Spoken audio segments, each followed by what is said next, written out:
What is happening, my friend? Happy December. Fuck, it is, huh? Yeah. Happy post-Thanksgiving. Yep. Still, I'm still a little full. You want to know a secret? Yeah. I don't like turkey. That's unfortunate. It is. At Thanksgiving. Why don't you like turkey? It's delicious. You know, I like turkey sandwiches. Yeah. Like boar's head turkey. Yeah. And I cook turkey. I mean, and I did. I deep fried a turkey. Did you? And I eat it. But it's like not my favorite. Like I'll eat it on Thanksgiving, but I don't want it afterwards. Like the whole, you were telling me weren't you eating leftovers into Saturday? Well, I ate here's the thing. I ate it Thursday and then had something completely different on Friday and then had exactly what I had on Thursday on Saturday. I believe that was the end of the leftovers. And yeah, that's good. Two delicious turkey, with gravy and stuffing meals for me is say it's my turkey desire. I mean, I could eat it in a sandwich, but I typically don't. I did that on Thanksgiving because I had like seconds, and I think I even had a third helping. So I got basically my leftovers out of the way just in one sitting. I didn't have to get it all the way through Saturday. Well, we did not cook anything else besides a turkey. It was a small group, and sometimes in the past we've had some family members that don't really like turkey. So, see, I'm not the only one. Yeah, and so we would also cook a prime rib roast, which always, and we've done that on many different occasions because of that, and that's okay. Except I like to eat turkey on whatever Christmas or Thanksgiving, either one. Because I like the gravy and all that stuff. But if I cook a prime rib, it's hard for me not to want to eat some of it. So then, yeah, of course, I don't really eat enough of either to make me very happy. So I think. Did you eat enough to make you sleepy? I did. Yeah. Are you still sleepy? Yeah, I'm still a little sleepy. I did sleep a lot over the 4 days. So it was good. I spent some time in the jacuzzi. So. That was awesome. Anytime I can spend time in the jacuzzi the day after Thanksgiving, that's a happy thing for me. So. You're more buoyant. And let's see. It wasn't really warm, but it was warm enough. I mean, it's warm. We've talked a lot about, climate change and global warming and all that sort of thing. But it is warmer in general. Like it's still a little warm. It's about 7 degrees above average right now. Is that what? You always hear things in terms of Celsius, like the magic number we have to avoid is 1.5 C. Does that equal 7 in Fahrenheit? 1.57 would be... No, 1.5 C. Oh, you mean a rise in yes, global like that's temperature? The number we have to avoid. Because 105 Celsius is like 180 or something. Can we really trust the scale? Because isn't 32 degrees Fahrenheit 70 or something? No, I think it's 0 Celsius. Isn't that Fahrenheit? Wait a minute. Do I have this right? Yeah, I think so. That's freezing. Yeah. And that's 0 in Celsius. Celsius is higher. The numbers are. No, let me think this over. No, they're much lower. But when you 40 is really hot. But when you get. So it must be like 30 degrees difference. Yeah, but when you get to this like high end of the scale, whether it's hot or cold, like the numbers get closer together. How could that be a valid scale? The numbers get closer together. You mean on your thermometer? Yeah, like when you're talking about the conversion, it's not equal throughout. I don't know anything about that. What I'm really saying is, can we trust these climate scientists who are threatening us? Oh my God, what a stretch. Wow. 1.5 C, come on. It's 78 degrees on Thanksgiving in California. It's not a big deal.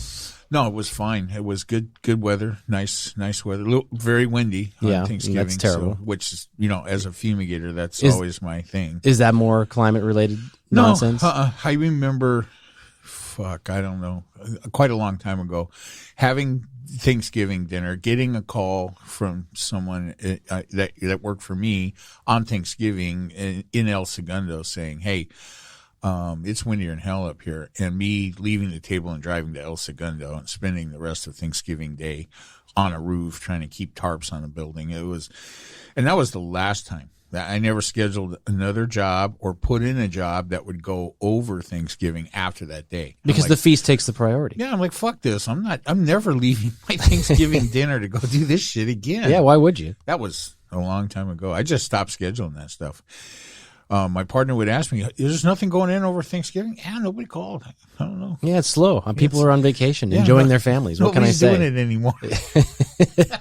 The business is dead. I just lied. It doesn't matter. So a couple weeks ago you asked me, are we tired? Are the listeners tired of talking about COVID? And I told you the answer is yes. Mm-hmm. But of course we have, more bad news over the weekend about whatever the hell this new variant is. It's called Omicron. I was saying it wrong all weekend. I was saying Omicron. Omicron? Yeah. Now I'm going to forget. If we say that to Omicron, I think is what it is. I asked Siri on the way here, but instead of telling me why it's named Omicron, she told me there was I found this on the web. I'm like, read it to me, you lazy bitch. She's like, I can't do that, and I can't read it while I'm driving, so I still don't know why. There is a reason, I guess, but it seems like an odd name, right? It is. I thought it was I thought that was the next sequel to the Avengers. You would know because you're following all the comic book stories. Omicron. What was the Age of Ultron? The Age of Ultron. The Age of Omicron. Like, why not choose a name that doesn't sound less superhero-y? Yeah, I know.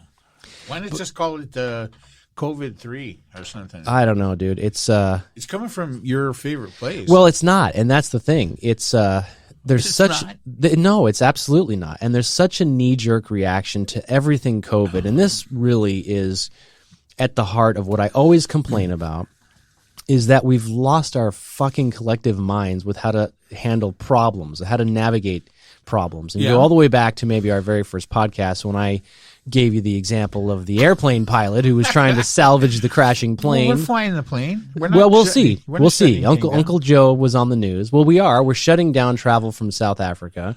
Which seems like a good idea. Sort of, but here's the thing. And I don't know if you saw this angle of the story, but ironically, earlier this morning, I had a business meeting with my friends and associates in South Africa. Right. They're all kind of pissed off and feeling like, now mind you, they're being punished. These aren't representatives in the South African government. These are my business associates, but they told me that South Africa intends to file a dispute with the World Health Organization, because they're saying, hey, look, we identified it because we actually have a very robust identification. They do, which I learned this morning that is decades old, that stems from tuberculosis. And so for the last, 3 decades, they've been investing heavily in, what is it, virology? Is that what it's called? Yeah. Oh, you're breaking shit in the studio. Wow, what the fuck? And so they're saying, hey, we of course are testing all these strains, and we have all this technology to do this. So we've identified this variant, and just because we've identified it doesn't mean that it originated in South Africa.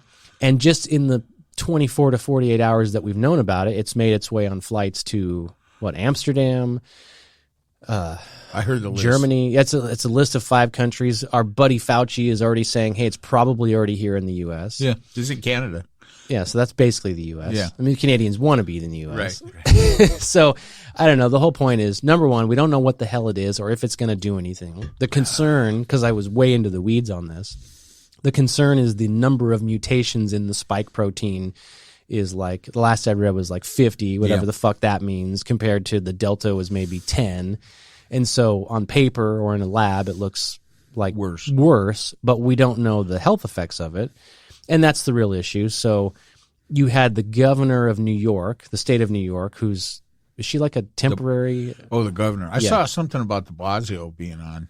The mayor. The mayor of Manhattan. Yeah. But the governor of New York, she's the one that took over for Cuomo when he had to, lick his wounds and get the hell out. Yeah.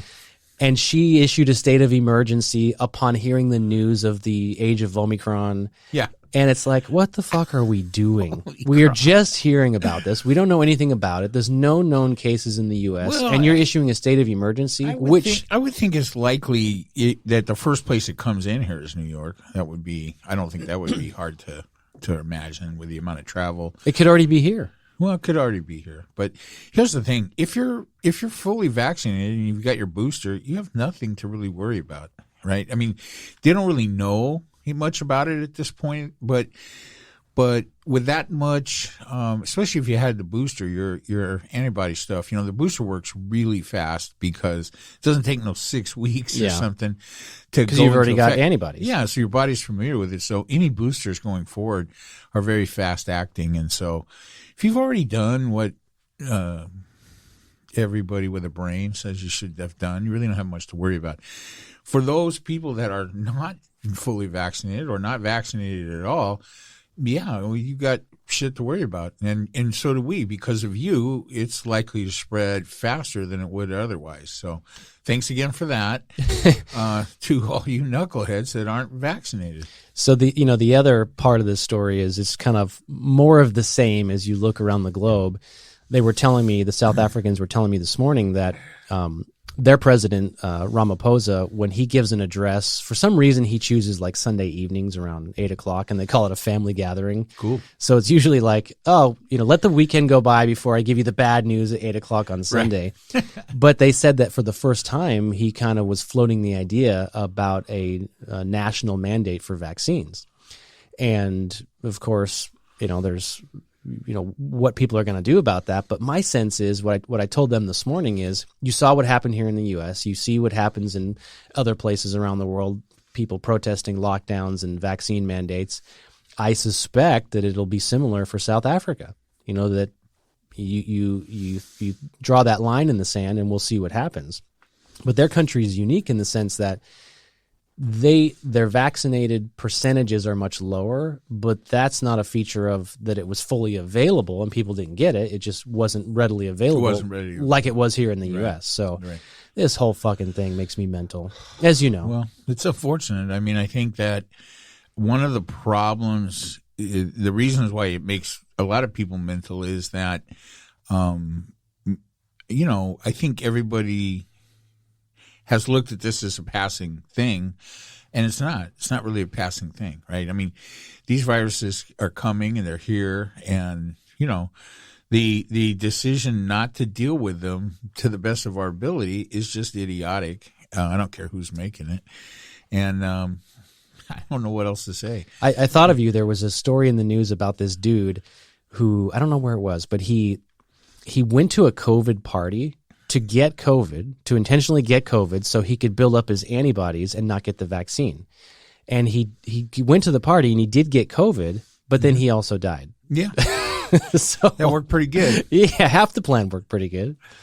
Well, I mean, this is some of the shit you hear if you bother to ask anybody the question. I mean, I'm past the point of asking people why they're not getting vaccinated because the answers are idiotic. But are you allowed to talk about this, which you were telling me before about you're hosting a wedding at your house? No, it's since the wedding took place in up north, Northern California, there's a substantial part of the groom's parents' family that was not able to attend because this is too far away.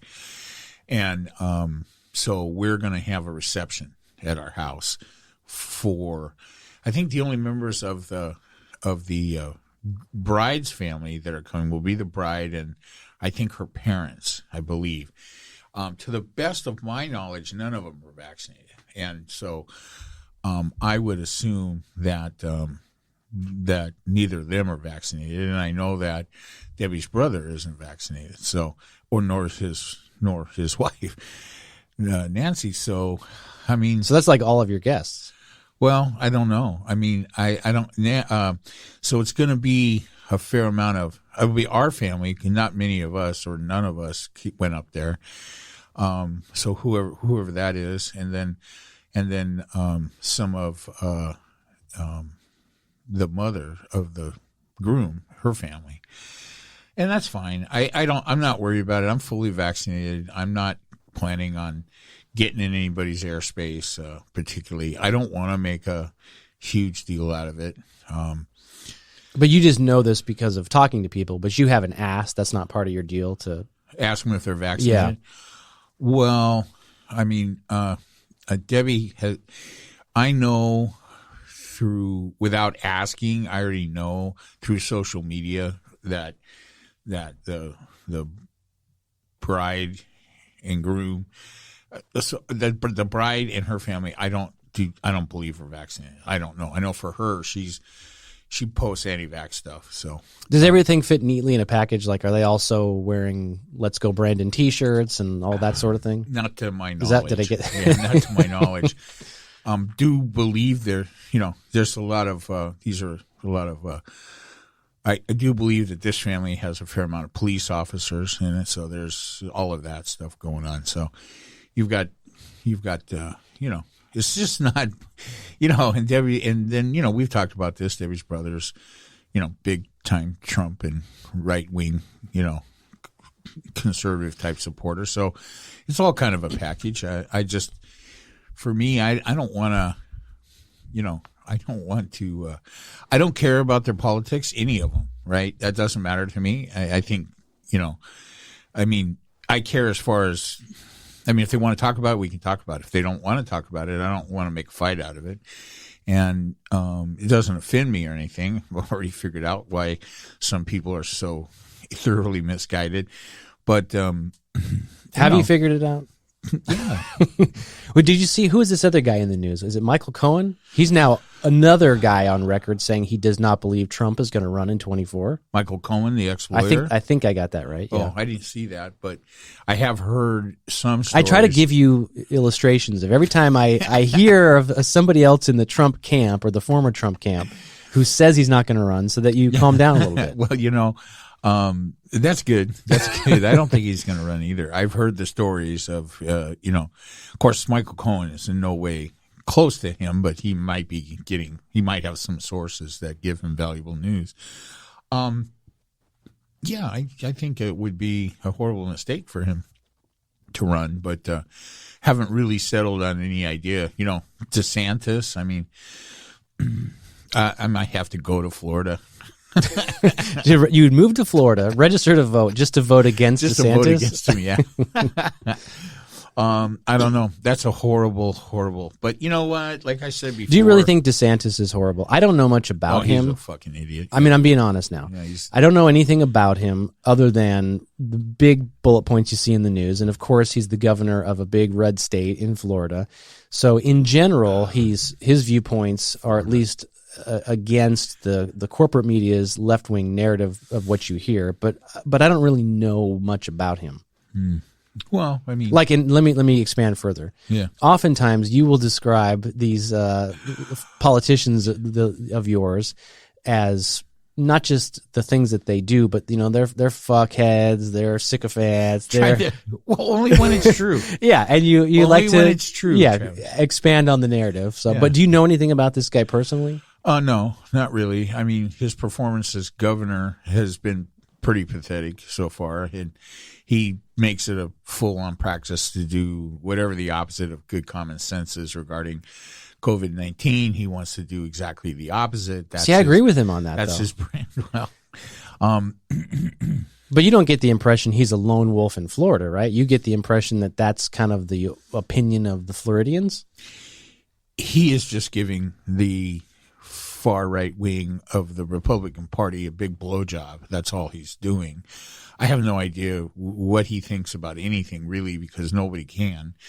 All he's doing by being governor is auditioning to run for president. Could be for the far right wing of the conservative. Proven to be a pretty good route to the presidency in the past, I guess. But for me, here's why I asked that question. We have had a lot of Floridian former governors president. Oh wait, no, but they've run though. Oh, you mean sucking up to the far right wing of the party to get to be president? Yeah, well, right now that's the because way. that's how many options do you have? You have to out Trump now to think you have a shot at being the guy that runs for president. But let me give you another example. Let me think of a name. How about a guy like Romney? Again, I don't know much about him, but lately we've talked about him because he has been a guy who appears to be willing to go against the grain on the Trump side. So is he a guy that you think is like a terrible human, or you just don't like most of his politics? Romney in particular, I don't think he's a terrible human. I don't agree with most of his basic politics, but he's against the Trump clan. on almost all the issues that count. I mean, he's an old time Republican. So I have some, I wasn't a fan of his when he ran, but I've seen a lot of stuff about him in the, since mostly his appearances on, Jay Leno's Garage turn the tide for me. I think he's an okay guy. What does he have? What are his cars? Was he on there because he had cars? I don't think so. That's a great show. If you never watched it. I mean, I've seen a little bit of it. So what? It's on your favorite channel. These guys at CNBC? Yeah, it's on CNBC. They go to his garage and he takes people around in various cars. Yeah, they come up with other things. That's one storyline out of a bunch. I mean, a lot of it takes place, very little of it takes place in the garage. A lot of times he supplies cars or gets other people supplies cars. They do a lot of different stuff. And he does have famous people on that have cool cars and stuff like that. But I'm trying to think why Romney was on there. But it was a good. Do they talk politics? No. Because Jay Leno has he's not really a political guy, is he? No, I mean, he was a former late night host, and like all these late night guys down the middle. Well, and then you mostly left because you got to crack jokes in your monologue, right? But you take shots at everybody, I guess. Yeah, I think my funniest thing. I recently watched the thing. I think it's CNN. I can't remember which one of the streaming things. History of late night, and it was awesome. Goes all the way back to Steve Allen and even before him for the Tonight Show, right? And then through everything up to the present day. And I had forgotten about this, but when Trump ran for president, Jimmy Fallon had him on because it was kind of what you did. Yeah. Right? Every late night host would have the presidential candidates on the show, right? And typically they didn't have the sitting president because by the time you're the sitting president, you're too fucking busy. Yeah, and they don't give a fuck. Yeah, and so he had Trump on, and he kind of dildoed the whole thing. Jimmy or Trump? Well, no, Jimmy, and because he's not good at that kind of stuff, and so his big thing was, "Can I ruffle your hair?" Like physically, can I rub my fingers through your hair? Can I reach across from I think I remember hearing that. Muss up your hair. Hey, we don't need anybody trying to display some human side from Trump. First off, there is none. And second, who needs that? I mean, we all knew what he was before he won.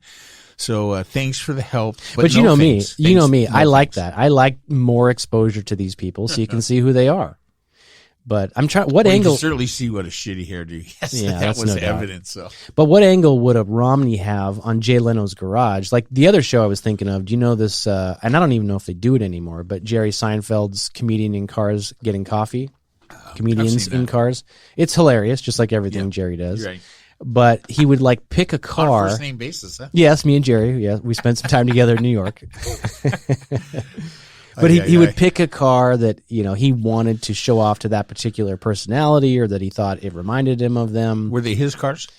I don't think so. No, just maybe some of them, but not all of them. He could get any car he wanted. Anything he wants. Yeah. And so then he'd take him around and then, they would talk about whatever. But, they let their guard down a little bit. But I can't see Romney letting his guard down. No. He took the stick out of his butt and I think he was there loosely in support of some charity or something. I mean, Leno does a lot of that. The show does a bunch of that. Yeah, it's a write-off. Yeah. I think he was there for something like that. I don't know that he might have a car of some note. I can't remember. I don't remember what they did. I'll have to look it up. I'm sure it's on YouTube or something. Right? Yeah. Romney on Jay Leno's Garage. But go back to DeSantis for a minute. Yeah. In what I'm thinking, it's going to be your guy. Is that why you're? No, but I will give him a fair shake. Ugh. But I also won't. You know me. I'm not. If the Democrats are poison, which they are, and if the candidate if it's not Biden, if it's somebody else, if they're just completely deplorable, it doesn't mean I go to the right like I did in the last election. Right. I voted for Jorgensen. But on the DeSantis you thing, go to the nether. No, it's not. That movement is growing, my friend. I'm telling you, in your lifetime. So is my jock itch, but you don't want to be president. You may see this. You may see a shift finally away from the dreaded two-party system. You're going to have to embrace the Yang it. Gang. The what? The Yang Gang. Well, could be, right? Right. I mean, The Ford Party. And I'm okay with that. And if God, what did I see? Something else. This was, I think on Twitter, somebody posted a picture of Hitler and said, if Hitler ran as a Republican and Stalin ran, be right enough. and no, if Hitler ran as a Republican and Stalin ran as a Democrat, one of them would be elected. So ridiculous. But it's kind of not. It's kind of not, because we had a corpse and we had Trump, this last election. Enough said. And one of those guys got elected. Oh my God. And in hindsight, of course, I've come to the defense of Biden. He's not as corpsey or as terrible as certainly Trump. But goddamn, those were not two of our best choices. Yeah, I think I could agree with that for a note of agreement here. I could agree with that. Not two of our best choices. Where do you think DeSantis is on the Texas abortion ban? I'm sure he's in favor of it. You think? Yeah. See, that would be a Speaking deal of breaker which, for too, me. Picked up a little information. The Texas law, the 6-week Yeah. ban, is in limbo at the Supreme Court. They and while they don't weigh in on it, that law is in effect in Texas. So that's a very Texas specific thing. And Right.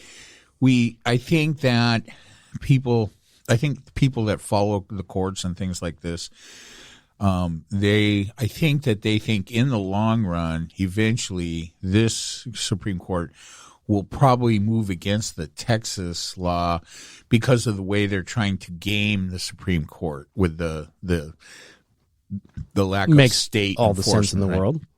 So I think that the court, right, regardless of whether they're right leaning or left leaning, they are right leaning, will not be in favor of having their, authority played with in this manner by one of the states. The Mississippi law is a different story. That is a 15-week ban, right, which would move the goalpost back to 15 from 28 weeks. Which is the standard in Roe v. Wade. Right. And so how many weeks do you have total? I forget. Huh? 36, 38? Who? What? Pregnancy weeks? Oh, I don't know. 9 months, right? Yeah, what is that in weeks? 30-something, I think. 9 times 30, 3 times 9, 200. I don't know. I'm lost. Days. That's days. So 28 weeks would be the Roe versus Wade standard, right? You can't make any, prior to 28 weeks elapsing, it's between a woman and a doctor. And that's the standard set by Roe versus Wade.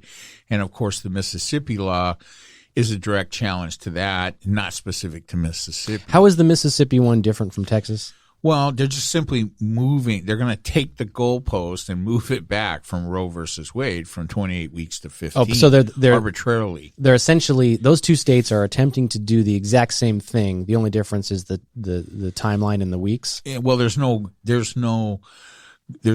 no public bounty component in the Mississippi. So what's the tie-in? That's a Texas thing, yeah, right? And that's why no matter what happens in Texas, that may not affect the rest of the states. But we who knows? I mean, here's the thing: if they don't strike down the process involved in the Texas law, then that bodes badly for any number of constitutionally protected rights, right? Civil rights, many different things. So, but in Mississippi, this is strictly a law that's going to arbitrarily move the goalposts back to 15 weeks. And I think everybody hopes that is struck down by the Supreme Court. That'll have that will have a bigger effect, more likely negative effect on Roe versus Wade countrywide. Okay, so if I understand this correctly. But we won't hear about it. They're taking that up today or something, or this week or something. On Texas or Mississippi? Mississippi. But we won't hear the results till the end of next June 23. June 22. Yeah, so 6 months or 7 months, something like that. So here, the Texas thing, as I understand it, and as you explained it to me at the time, the state of Texas did not outlaw abortions, quote unquote, but they made it so that every citizen had legal standing to file a lawsuit against people who got abortions in the state, which was their attempt to skirt Roe v. Wade, correct? They made it illegal to have an abortion after 6 weeks, but they have no state enforcement component to that law. Instead, they have a bounty for citizens to file lawsuits for any number of people involved with an abortion that takes place after 6 weeks. And the thinking is all those people deserve legal standing because they are being deprived of a child of Jesus that could help, benefit their society. Something like that. I'm sure somebody thinks of it that way. I'm not sure. So is Mississippi the same then, or did they effectively do the same thing where you said they didn't give the citizens legal standing? No, they would enforce it. Yeah, they're not fooling around with the citizen enforcement part of it. They want to make this a Mississippi state law. Mississippi saying, hey, in Mississippi, an abortion after 15 weeks is illegal. Period. Which is in direct conflict with Roe v. Wade, which is the law of the land because it was ruled on by the Supreme Court in 78? Yeah, the Roe versus Wade says that no state can make a law that will impact the legality of abortion prior to 28 weeks. So how do we even – this seems kind of cut and dry. Well, if they don't strike it down, if the Supreme Court does not stop them from doing this, then every state that wants to stop abortion will have a way to do it. So when the Texas thing first came out, I asked you at the time, is the Supreme Court hearing it? And there was that whole announcement that they weren't going to make an opinion on it. But is it now going to be argued before the Supreme Court? Is that what you're saying? It's not. I don't know. It's not in the queue that I know of at this time. So I don't know the exact status of it, but it's not imminent that they're going to deal with it anytime soon. Well, what's the June of 22? That's Mississippi. That's the Mississippi. They're going These fucking states. They're going to take that case up and they are going to adjudicate it, and we will hear their verdict in June of next year. The Supreme Court or the state of Mississippi? No, the Supreme Court. And if they rule, the state of Mississippi already passed a law, and it's been stopped since 2018. Got it. Waiting to be handled by the Supreme Court. And so, if and when the Supreme Court rules against the state of Mississippi, then lower courts, right? Lower courts put a stay or whatever you want to call it on the Mississippi law, and they say, hey, you can't do this. You're not going to do this. And so Mississippi has taken it to the Supreme Court. Got it. Right. So I don't know. We haven't had a wager on this show in a long time, but I think I'm willing to wager here that the Supreme Court will uphold Roe versus Wade, even with the quote unquote conservative. For the Mississippi case specifically? Both, yeah. I think in general. You better separate them because they're not the same case. Well, I know they're not the same case, but they could go two different ways. I am willing to bet that the Supreme Court will ultimately uphold the current standing of Roe versus Wade, which I would think if Mississippi is the one and only state being heard, it would affect Texas and any other of these fuckhead states that are trying to do something stupid. Well, I mean, if excuse me, if they ruled on it today, right? If they made a final ruling on it and upheld it, it wouldn't affect the Texas situation. That law would still be in effect, and abortion would virtually have been stopped in Texas. And that but it would be. Would be stopped, and I'm sorry, the 15-week thing would not go into effect in Mississippi, and not likely any other states would then pursue that because the precedent is set there, and but it's a completely different situation in Texas because of this citizen bounty hunter component. This whole thing is just so foreign to me. It's bad news. That it is bad news. I mean, regardless of what you think about, and frankly, it could be I mean, and it will be if it's not struck down. This could be civil rights. This could be transgender issues, LGBT. This could be gay rights. This could be. I'm guessing Texas isn't a big fan of those rights. Yeah.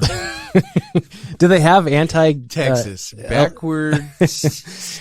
See, that's the thing. It's just so frustrating because when it comes to, pro-business and anti-lockdowns, which are pro-freedom, I'm all for it. And then they get into your personal lives with all this other shit. It's like, what the fuck are you doing? Yeah, I just can't stand it. Here's the bad news for your tendencies in that area, right? You don't get one without the other. But you can, and you will. Maybe it's through Yang's party. Maybe it's through the Libertarians. It's coming, my friend. It's looking coming into your soul right now. What do you see? Well, right now, just black. That's okay. That's the appropriate picture. That's not true. Yikes. Yeah, I don't know. I mean, I don't know. I think these issues are so distracting from truly important things. And when I say that, I don't mean that the abortion issue or any number of these things aren't important. They're certainly important. I don't know. For me, it's kind of are they as important as we have such big issues to be trying to figure out, right? That's why it's mind-boggling because it's a little mind-boggling. there's so much, as you said, more important shit to deal with that you bump this to the top of the list. I mean, what the fuck are we doing? Well, I mean, while everybody was sitting back with their thumb in their ass, letting Trump continue to be president, he put in, 3 of the most, far right judges that the court's ever seen. Well, this is a wild conspiracy theory. Are you suggesting that Texas watched Trump put in these 3 conservative justices, and while that was happening, they said, here's our chance to take the abortion rights away. That is not a conspiracy theory. That is what's going on. But that's a big gamble because, again, if I'm right, this is going to backfire against Texas. This is a Republican Party-wide strategy. It's not a conspiracy theory. There are a couple of major Republican Party strategies at play on a nationwide basis. Repealing Roe versus Wade, making abortion basically illegal through multi-pronged attacks on it, as you're seeing in both Texas and Mississippi, and rolling back voter rights in especially in red states. Those 2 things, neither one of those fucking things are conspiracy theories. They are actual things that are happening. Yeah, I know, but neither of those 2 things relate to one another, and neither of those 2 things are really the most important thing that we need to be talking about. What the fuck is wrong with these people? They are the only actual platform policies that the Republican Party has. So, yeah, they're the 2 most important things that are. Other than those 2 things, Republicans have no other agendas. Here's the big failure is, and you've heard me say this before, the problem with government is that they are the problem. Government can't solve issues, but they all run on the platform that, hey, our ideas are going to make your lives better. So when the Republicans get up there and say, hey, we're going to take away abortion rights because that's going to make your life better, and we're going to redistrict and rezone and restrict voting rights because that's going to make your life better, those 2 things don't equate. If the way people get elected is from going in front of the public and saying, we're going to do things that are going to make your life better, then it would be a slam dunk. Every member of Congress, every member of Senate, every state legislature would be Democrat controlled.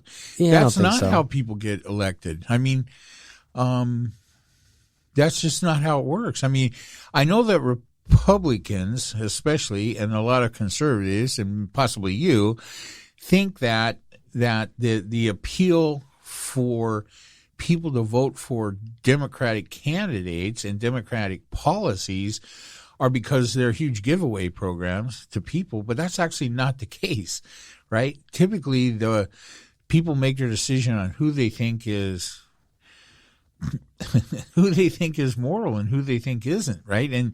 And for a short term, I think a lot of people were convinced that, Democrats had immorally taken their white country away from them, and were on a spree to do that and completely replace white people in this country. And that's why they all got on board to support Trump. And then for the few of those white people that didn't think that are not afraid of being replaced by Jews or blacks or, brown people or whatever, then they were just convinced somehow that Trump and that movement represented somebody looking out for their best interests. And that's just all wrong. They were all wrong. They were all misled. They all out of a variety of reasons and tactics. A lot of people have been misled over the last 5-6 years, and I'm not sure what the percentage would be of the population at this stage of the game. We know it was a solid 37% with another 10% coming and going, depending on how damaged they felt by liberals in general. But I think people are seeing what happened during the Trump time and who the Trump people are for what they are. I don't think they like it, and I think the number is shrinking down to the very hardcore part of that base at this point. We'll see. Elections are not won on just that. Hey, we're going to do this and that for you. That's not what people vote on. I disagree. I think there's a level, certainly a big part of the morality factor and all that stuff that you spoke to. But at the end of the day, I do believe that's why people cast their vote for certain candidates, because they believe that is the person or the party that will most positively benefit them. I mean, think about the talk about the middle class. Mm-hmm. That's why for the Democrats, the target has always been the middle class. It's the largest class. It's not the rich. It's not the poor. Mm-hmm. That's the largest group of people that if they can convince that their lives will be better and they're in good hands with the Democratic Party, that group will vote for them. And so, I mean, I think at the end of the day... Isn't that the group that put Trump in? Wasn't it the middle class? Well, that's fragmented too, right? I mean, so the middle class is a very broad statement. The majority of the middle class are white. I mean, that's just a simple fact, because white people in this country are about 70% all told. When you talk about any group, whites are always the biggest part of that group, especially in the past. May not always be like that. It's changing, in the future. As we know. Might not always be like that in the future, right? But for sure, when you're talking about 2016, the majority of the middle class were white people. There's other people in it, but the majority was white, and those are the people that voted Trump into office. But I still don't think it's a racial bias in the sense that it wasn't. So maybe you're right. I mean, look at Obama. Like, he won his first term anyway by one of the largest margins ever, and of course the middle class and white population all voted for him for good reasons. So I mean, it wasn't.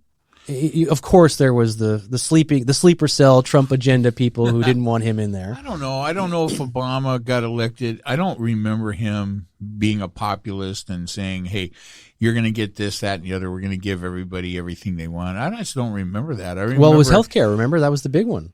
But that was huge. Yeah, but I don't know that theory applies to something that should be a right, in the first place, and is simply a shortcoming of the society at the time that it happens, right?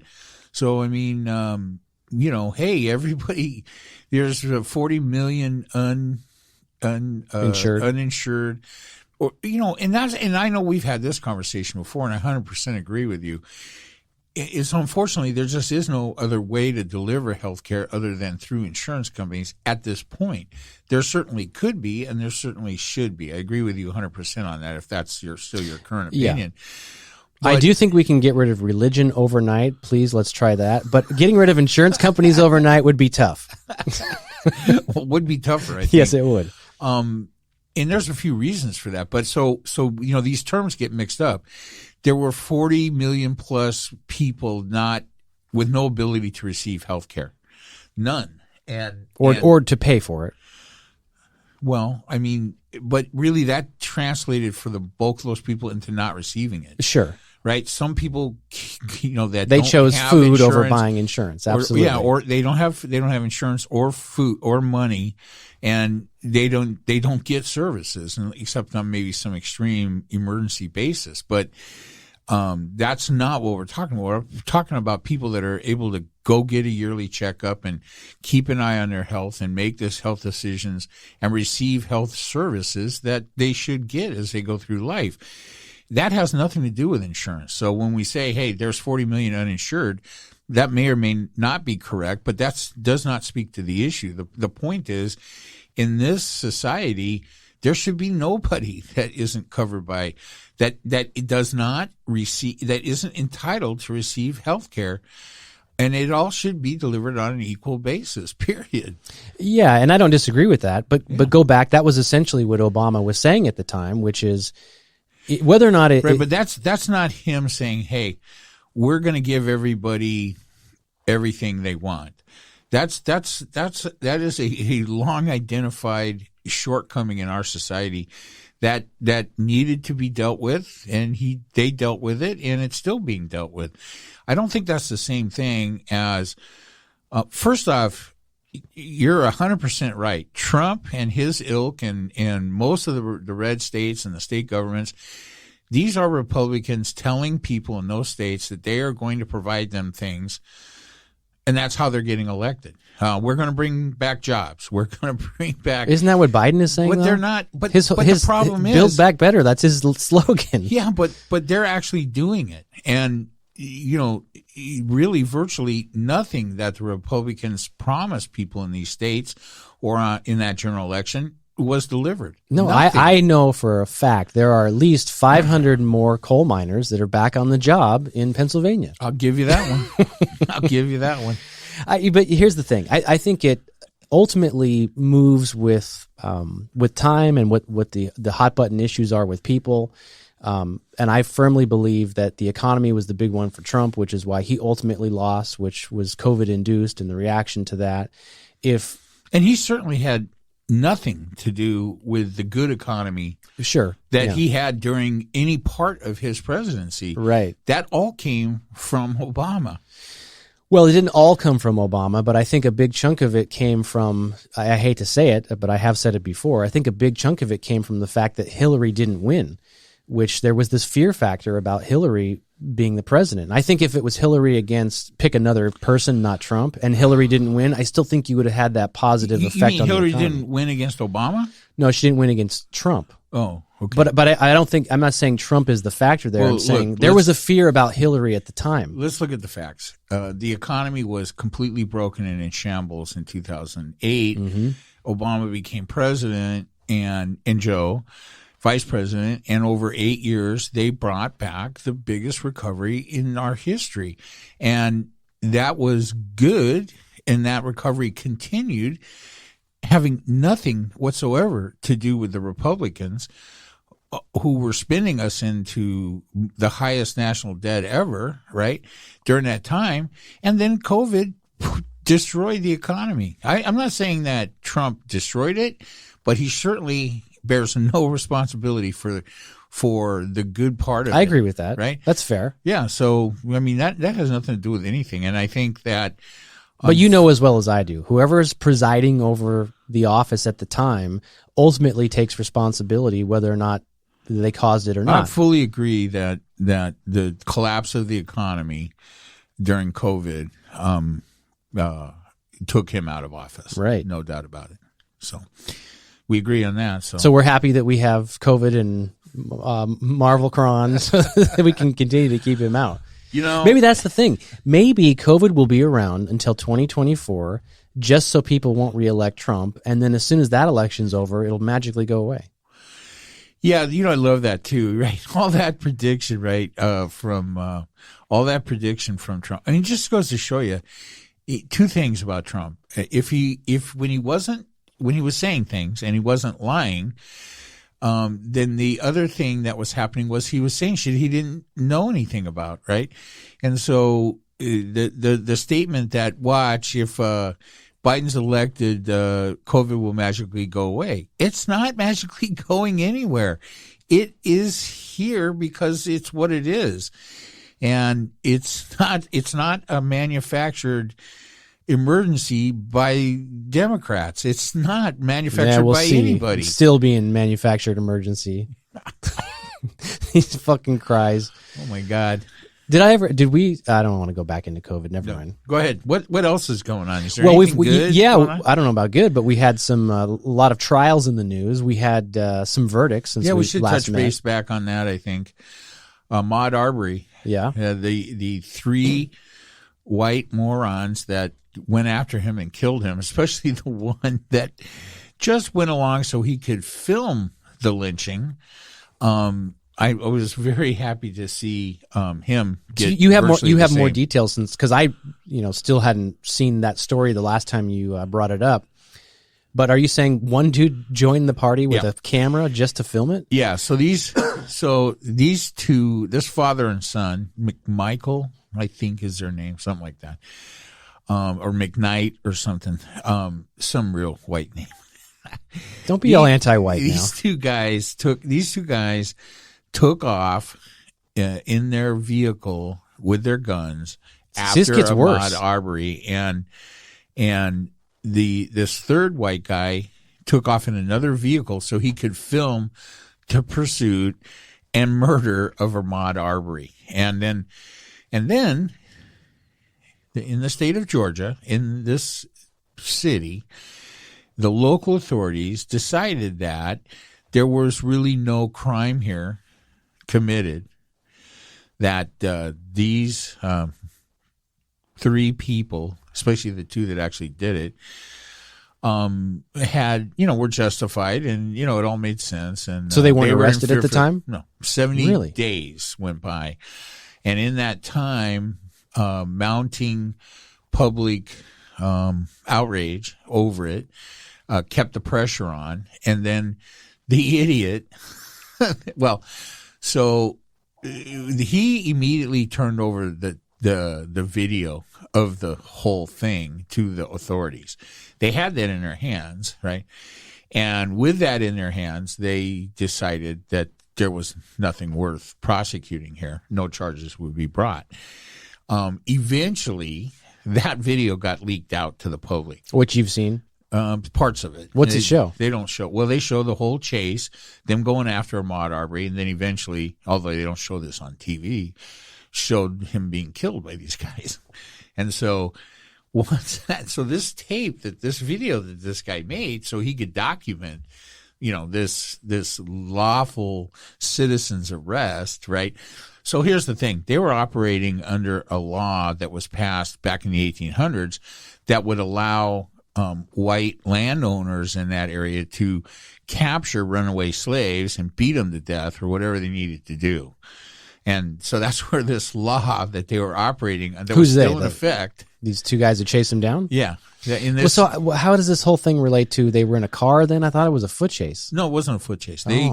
They drove after him in vehicles. Fuck? Yeah, there's film of them in the But vehicle. Ahmaud was on foot? Yeah, he was jogging through the neighborhood. He had gone into, months before, there was some video of him going into a vacant house that was under construction, much as I did when I was a kid. I do it all the time. Yeah, do you? Yeah. If I go to an area that there's new construction, I walk in all the time. Yeah, see the floor plans. Yeah, so they use that as part of the evidence in their defense. Well, obviously he was in here trying to steal tools. Nothing was ever stolen from this property. And nobody asked anybody to do anything. So at any rate, this was the law. This was the citizen's arrest thing that they were, an old slave law that they were still operating on in Georgia. It's just one of the many things you have to love about Georgia. And that's it. This tape got out. The prosecutor was removed from the case. It was handed off to another prosecutor who was primed to do the same shit. They took him off, and finally it got to the right. They're actually going to prosecute the original prosecutor for not doing his job, not not doing what he was supposed to do, and for some crimes he committed in doing that. So here's the bottom line. They convicted all three of these guys for anywhere between 7 to 10 homicide charges apiece, right?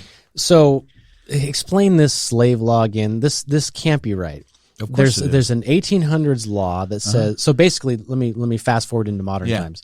Ahmaud Arbery is a black guy jogging through a neighborhood in Georgia. Right. Therefore, he must be a slave because of this 1800 law, and anybody can track him down and kill him? No, he's not a slave. I know, but how does that tie into the slave? That can't even be right. It's a citizen's arrest. So listen, when they made laws like this back in the 1800s, they didn't put the word slave in them or anything, but this citizen's arrest law was put into effect in Georgia whenever it was, 1850 or something. Well, I believe you. To enable slave owners to run down slaves and kill them or take them or take them back or whatever they needed to do. I believe you. But that's 1800, you said? Uh-huh. Okay, what are we up to now? 2021? 2021, yes. So in 2021, how do you chase this guy down and kill him, and then the prosecution can say, well, there's this law in the books from the 1800s that we're going to apply here. Citizen's arrest law. So the citizens are the ones saying, hey, we're enacting our arrest of this person based on this law. Yeah. Well, hey, but they didn't arrest him. We think they killed him. Well, they killed him in the process of arresting him. And so the law says, hey, if you have to use deadly force and self-defense, you can't claim self-defense when you initiate the situation. Is that why the prosecutor was the initial guy that you mentioned? Is that why he was saying, hey, I didn't prosecute them because they were enacting a citizen's arrest? Yeah, that was legal from this 1800s law? Yeah, what they were doing was legal under the statute. It was legal. Okay, so there was not enough evidence. And without the video, there wouldn't have been enough evidence. But, so am I getting this wrong then too? If all three of those guys got the same sentence, that doesn't seem right to me. Not the same sentence. They all got different. Okay. They all had multiple charges, different things. It was slightly different for the guy taking the film, but they all got basically the same life sentences. They haven't been sentenced yet, but they're all basically were convicted of multiple homicide related offenses and other things like false imprisonment and stuff like that. Did the guy who shot the video turn it in immediately, or did he wait until there was a second prosecutor on the case? No, I think that he gave that to the cops to document that everything that the other two guys did had been legal. So the day of the murder, he gave it to him? Yeah, I believe so. And did he not? I mean, they had that tape in their possession for over 75 days.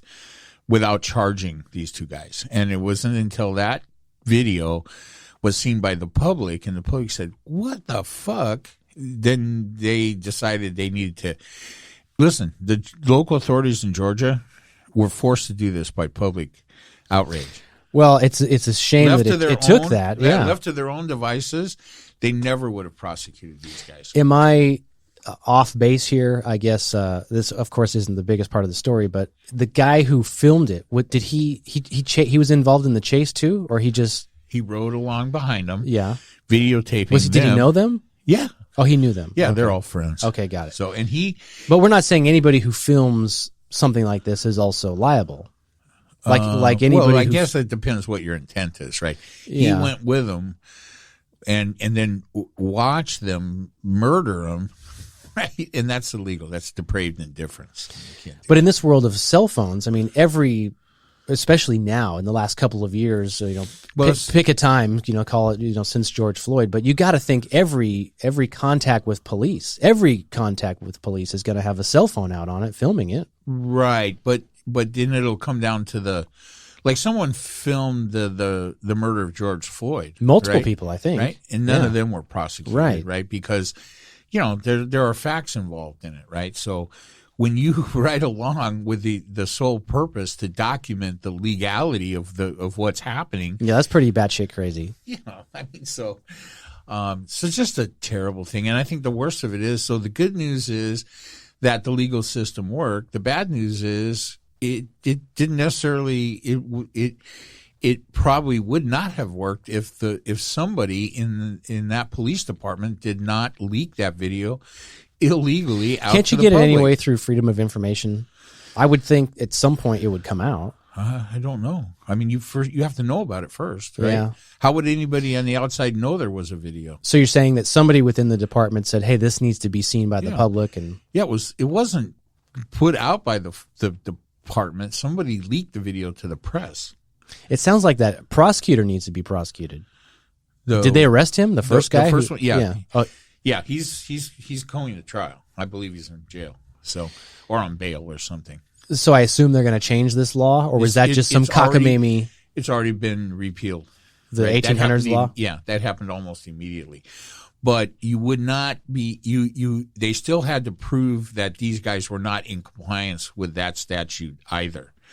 Right? So what part of this trial was to show that these guys they did not kill Ahmaud Arbery in the lawful exercise of a citizen's arrest, Which they as were defined in the statute. Legally allowed to do. Right. And so, fortunately, the video in the case that the prosecution, and this was a very, what they ended up here was a very capable prosecution, very different from the knuckleheads that were involved in the Kyle Rittenhouse. Yeah, I got thoughts trial. on that too. Yeah. So, what was the defense of these guys? self-defense. But you said that they initiated. This unarmed black man Yeah. was A threat, likely to be able to 'cause he was kill jogging. them with his fists. That's literally what they said. This But there was no black- contact. There was no altercation until they initiated it. Well, they yes, exactly. You can't. Just, come on. Okay, so let's say that let's say there was no invocation of this citizen's arrest law, and they just happened to drive up on Ahmaud Arbery and shoot him with their rifles, or whatever they used, while this other guy filmed it. Then claim self-defense. So right off the bat, that self-defense would be thrown out, because you can't claim self-defense if you initiate the situation that puts you in jeopardy, right? Would you ever, if you actually saw somebody breaking into a house or breaking into a car, I don't know, maybe that's a better example, would you stop and say something to him? If it wasn't your car, of course. And probably depends how close I was to him. I mean, if you're at a red light or something, or a stop sign, and you look over and there's a car parked and you see somebody with a bat or an elbow the glass and break in, would you say something to him? I'd say something to the police. You just drive away and call 911? Well, I don't know that I would drive away, but I would call the cops. I mean, am I going to jump out and try to stop the guy from breaking into the car? Probably not. I might yell at him or something, as long as I feel like far enough away I can drive out of him. I mean, who knows, right? I mean, I've been in some situations over the years where I, said or did something that I regretted after the fact, like, ooh, why did I do that? I don't care. Some of those we've documented. Nothing recently. Some more legitimate situations. So there's that one. So that all's well that ends well in the Ahmaud That one Arbery always situation. seemed cut and dry to me. Well, here's the thing. Let's hope that it sends a message to the rest of the white knucklehead vigilantes, wannabe dipshits in the South, that you can't get away with that. You're not necessarily going to get away with it. Just you being white and running down a black guy and killing him, virtually lynching him on the street. You can't. What'd they do? Physically tackle him to the ground? I don't know. Because I really did they don't hit him know. with the car? No, they shot him with guns Out of the car window? I don't know. I haven't seen they don't show that part of the video. That's just wild to me, though. Yeah, I don't know. This guy's running down the street. Joggers, you know how fast joggers run. Well, I mean, I mean, it's not. He's has not a some- speeding bullet. He has some athletic history too. So, Well, he's I not. think Listen, I think there's only once he one knew- Usain Bolt. Well, I think once he knew he was being chased, he ran. Yeah, right? pick up the pace a little bit. So they're like, hey, the black guy ran, so we shot him. That's God, their that's defense. fucking crazy. Well, I get it. You're sheltered. You don't get. It's crazy to me on so many levels, because I mean, if this is the implication, and maybe it's beyond an implication, would they have done that? Were they looking for a black guy to kill? I guess is what I'm trying to say. I don't know. Were they? Or did they literally believe, hey, this guy is a criminal because he's black or because we saw him come out of this house, and therefore we must act in our capacity of good citizens of this city? So there's a lot of nuance there. All of it's fucked up. It's like, what the fuck are they doing? There were some burglaries in the area that they knew about, and they saw this black guy running through the neighborhood and decided that he was probably the one doing the burglaries, and so they were going to make a citizen's arrest. And had he come along quietly, right, they wouldn't have killed him. But that's what I mean. Like, why is it their job to insert themselves, is the word I use, and same with Rittenhouse, but why is it their jobs to insert themselves in this situation? Because whether or not they live in a state that has some stupid... Yeah. Do you really think? Do you law? Really think that they were thinking that at the time, or was that their defense after the fact? I think that they. Do you think these fucking guys know anything about the 1800s? I think these three guys are three white guys that saw a black How guy old were running they? through their neighborhood. Well, the one's a father and the other guy's middle aged, so they're not young. And what's the difference between a father and a middle age? Well, no. One is middle aged and the other is that guy's father. So so one's they're like, all And what's middle aged to you? Your age. Thank you. So I think that they're a product of their environment. I think that if you're a white guy in Georgia, you probably don't think that black people's lives have the same value, and that's because that's the culture you're brought up in. Right, because hey, I mean, guess what? They used to have slaves in that neighborhood, right? Yeah, that's what I'm asking is, and I don't know, and maybe we'll never know, but is that their mentality? Like, here's our chance to strike. What's their mentality? Yeah, of course. What's their mentality? Fucking Confederate flag. Yeah, but we don't know. I mean, I'm not willing to say all white people in the South are racist. In their truck, yeah. Maybe they did. Yeah. Maybe they called their guy on the CB and they're having their flag out the window. Perhaps. Hey, Wilbur, get in your car and film this. We're going to go chase down this nigger. That's what they thought. Was the guy's name Wilbur? No, I don't know. But that one always seemed to me like there's absolutely nothing we can learn here from a defense perspective that can in any way, shape, or form justify this then or any time in the future. And as more of the facts came out. Justify what? What these guys did. Like, to me... Of course not. There's nothing that can justify that. That's what I'm saying. It was a fucking lynching. I get it. And I'm agreeing with you. What I'm saying is it's just so crazy that this is a thing that these guys did and felt there was some excuse for it. Well, I mean, I think that's the part of... It goes back to your point. It's either right or it's wrong. I mean, these are the same people that Trump at one point said, hey, there are very fine people on both sides of the Charleston thing. These are the assholes on the other side of the Charleston thing, that also... Were they a part of that? That trial also, they got like 9 of those people that participated in that on the very fine people on the Nazi side of that. They got hit with like $9 million in fines or restitution or something. They don't have $9 million. Well, hopefully this will mean they'll never have anything, right? And they'll commit some crimes to get some money and end up in prison where they'll be somebody's bitch. That'll be good. So on the Rittenhouse thing, yeah, that's the complete opposite of this outcome. But that's a little bit more, I say nuanced because personally I had more information on that story. I was following it more. Maybe it was because there was cameras in the courtroom. Of course, people by now know that he was acquitted on all counts, and I had asked you that question, what's the charge? And this is the nuance in it. If I understand it correctly, there's like several charges. For Rittenhouse? Yeah. And like I've said from the very beginning, the dude should never have been there. It all starts with that, and there's a lot of bullshit in between, I don't know if his mom drove him there. She did. The mom should have been the parent in the situation. I mean, my kids are young.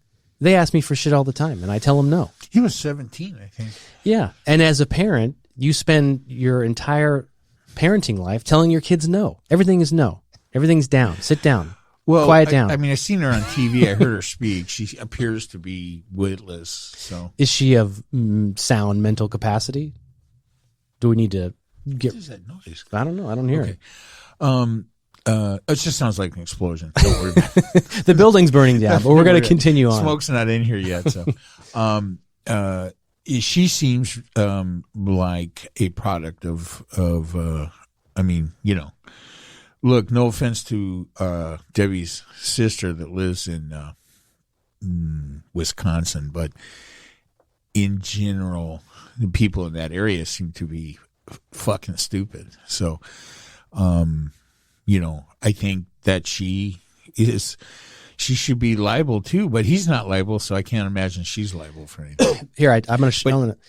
I took this picture. She looks just like him. No, but look here. I'm going to read you this. I don't know if this is right, but I took a screenshot of this because this is Kyle Rittenhouse. He's showing me here. Yeah, the Rittenhouse charges. So go ahead, read them. If this is correct, he was charged for first-degree intentional homicide. Guilty. Well, he was found not guilty on all of these.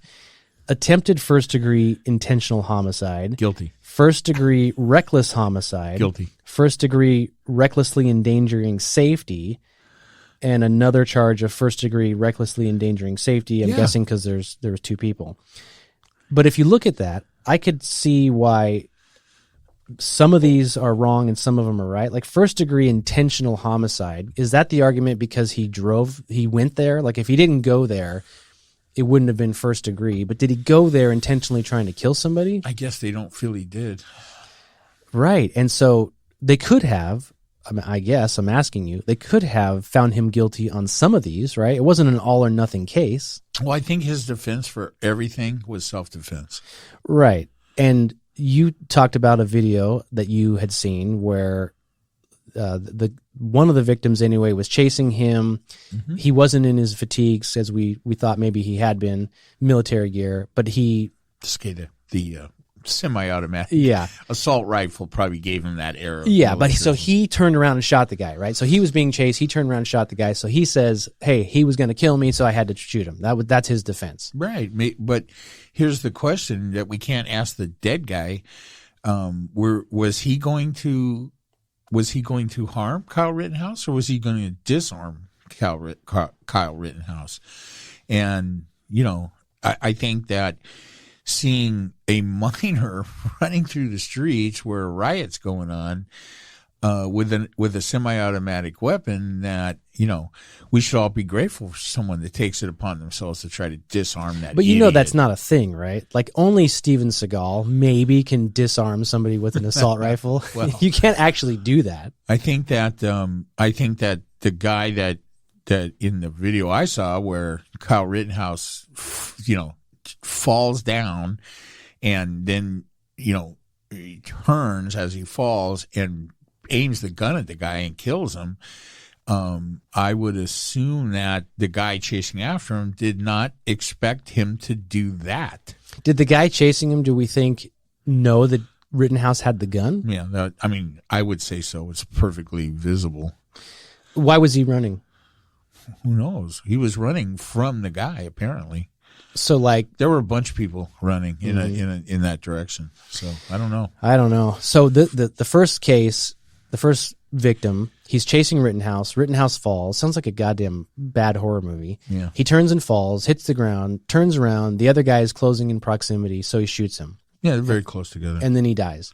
And then where's the second guy? I don't know. I didn't see any video of that or get any details on it. Here's the problem. I don't know all the details on this, so you can ask me a zillion questions. I'm not going to have many of the answers, but it appears to be here. It is my opinion that the sole reason that Kyle Rittenhouse wasn't convicted of this was that the prosecution was inept, and that's it. There are no other reasons. He isn't not guilty of these charges in the real sense. He wasn't convicted of them because the prosecution was inept. Made a lot of mistakes. It doesn't appear their heart was really even in it. So, I think that we're looking here at a situation where the judicial system really failed, because the only right verdict in this would have been guilty on all those counts. So there's no way that a kid or an adult or anybody should go into a situation like that with loaded firearm and stick his nose in that business. And then when he elicits a reaction from people that are there involved in it and are also armed, and he ends up killing them, that he is somehow not liable for that. That's wrong. Yeah, I know. I don't know if I'm fully there with you. I mean, I know what you're saying.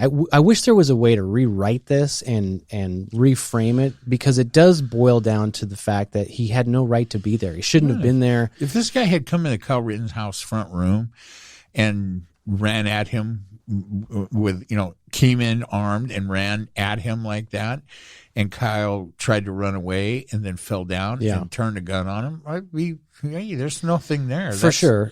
But it's also not self-defense, but this isn't self-defense. No, I know. And listen, if he went there and didn't bring a gun, could he have caused other trouble to draw attention to himself and still found himself in an altercation? Perhaps.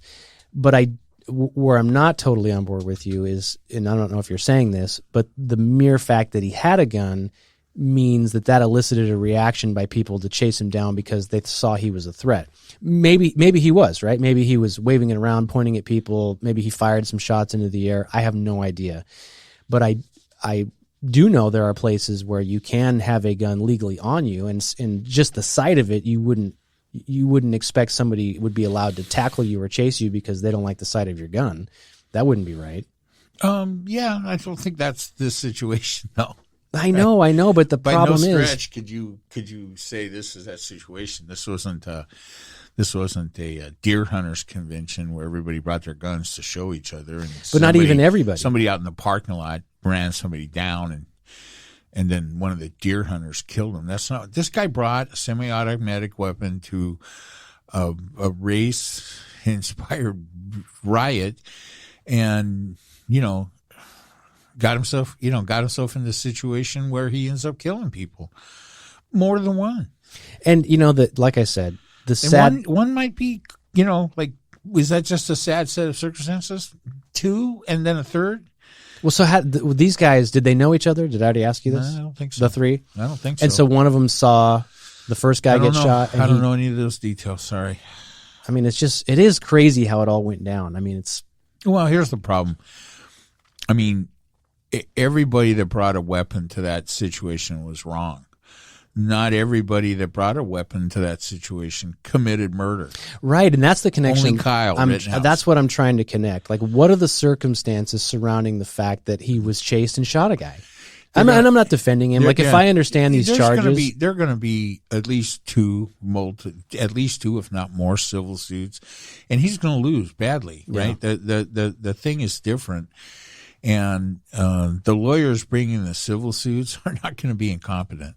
So he's going to lose on the civil side of this, and maybe that's appropriate. Like, in other words, here's just thoughts in my head. Right, the guy never should have been there. He shouldn't have brought his gun. His mommy shouldn't have allowed it. There's all kinds of shit going on here. Right. If I understand the charges correctly, I don't think he should have been found guilty of first-degree murder, of what my understanding of that is. Maybe I have it wrong. Maybe I don't fully understand what the definition is. All the other stuff on that list, second-degree murder, perhaps, reckless homicide, reckless endangering. Was there even a first-degree murder charge? Yeah, it was. And again, if I understand what that means, I think they got that one right. I don't think the guy should go without punishment. That's the thing. So did they fuck it up by the way they charged him? If they left out the first-degree part, would he have been found guilty on the other stuff? Well, they had lesser charges, so why don't they use that? They failed to. I mean, look. Apparently, it was a carnival of fuck ups on the prosecution's part. I mean, it just seems unfortunate, right? And I think that, for me, there's no real race component here to speak of. I mean, I have nothing that. I mean, Kenosha, not exactly the hotbed of. It's not Georgia, right? I mean, in Georgia, you can make a few assumptions and jump to a few confused, especially when you see two fat bearded white guys riding around with rifles. Hey, what do you got against beards? You're not there. Your mustache, You're not there. Your mustache is looking better, by the way. Thank you. But yeah, I noticed that this morning. So yeah, it's just two really sad things. I mean, I think that we should all be very grateful that the Ahmaud Arbery situation turned out the way it did. Was there any doubt on that one? Well, I mean, past the point of once it came to trial, I think everybody was pretty confident. Yeah. There's always a chance, right? I mean, yeah, but that's know, a good word to use, doubt, because at the end of the day, like you said on the Rittenhouse side, you believe it's a prosecution error, but there was a jury of 12 people that deliberated for several days. Yeah. And their job is to figure out if the prosecution proved to them without a shadow of a doubt, Right. a reasonable doubt, Right. I think it is. And I think we can assume that the prosecution failed in that. Is job. it, or is it just that there was enough doubt there that those 12 people couldn't say yes to those charges, whereas the Ahmaud Arbery case was like, hey, there's no doubt whatsoever. Well, why would you charge him if you don't have enough evidence? I mean, listen, rarely are people charged with murders that the prosecution can't prove.